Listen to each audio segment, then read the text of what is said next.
أعوذ بالله من الشيطان الرجيم.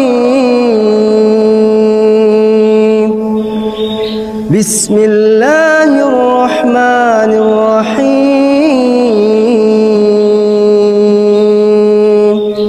والتين والزيتون وطور سينين وهذا البلد الأمين.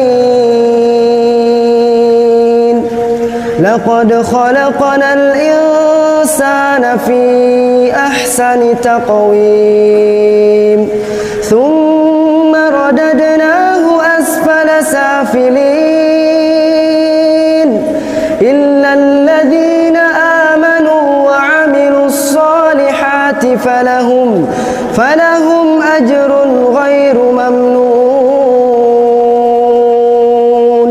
فما يكذبك بعد بالدين؟